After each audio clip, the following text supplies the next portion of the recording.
ছাত্র জনতার ঐতিহাসিক আন্দোলনের মাধ্যমে আওয়ামী লীগ সরকারের পতনের ১ বছর পূর্তি উপলক্ষে বিজয় র্যালি করেছে গজারিয়া উপজেলা বিএনপি ও এর অঙ্গ সহযোগী সংগঠনসমূহ। বিস্তারিত থাকছে রাসেল সরকারের প্রতিবেদনে। মঙ্গলবার সকালে উপজেলার ইমামপুর ইউনিয়নের রসুলপুর এলাকা থেকে র্যালিটি শুরু হয়ে উপজেলা চত্বর প্রদক্ষিণ করে মাথাভাঙ্গা এলাকায় গিয়ে এক সংক্ষিপ্ত সমাবেশের মাধ্যমে শেষ হয়।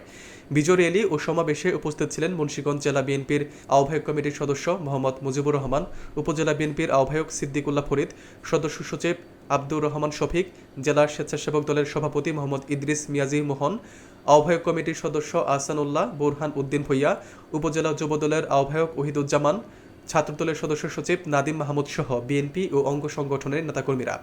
সমাবেশে বক্তারা বলেন, ছাত্র জনতার অভ্যুত্থানের মধ্য দিয়ে ফ্যাসিবাদী সরকারের পতন হয়েছে, গঠিত হয়েছে একটি অন্তর্বর্তীকালীন সরকার। এটি জনগণের বিজয়।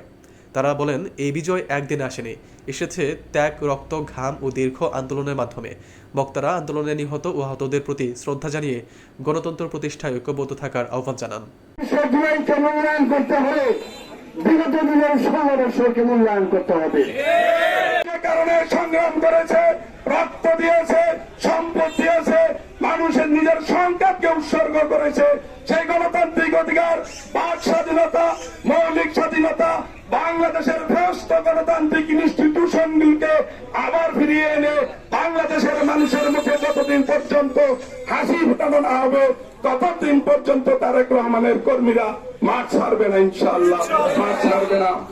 আর্মি থেকে একটি কথা বললো যে ভাই, আপনাদের কিছু খুলিপিত সুসংবাদ আসবে, তা আপনারা দয়া করে আমাদেরকে একটু ছাড়ার সুযোগ দিন। তখন ওই সুসংবাদের আগেই আমরা ট্যাঙ্কে ফালদা উঠে গেছি, উঠে একটা আনন্দ উৎসব অবস্থান ছিলাম। প্রিয় সাথী বন্ধুগণ, আজকে আনন্দ দিনে যাদের আত্মত্যাগের বিনিময়ে আজকে আনন্দ দিনটা আমরা পেয়েছি, খুনি হাসিনাকে বিদায় করতে পেরেছি, তাদের রুহের আত্মার মাগফিরাত কামনা করছি, তাদের জন্য সবাইকে দোয়া করার জন্য অনুরোধ করছি।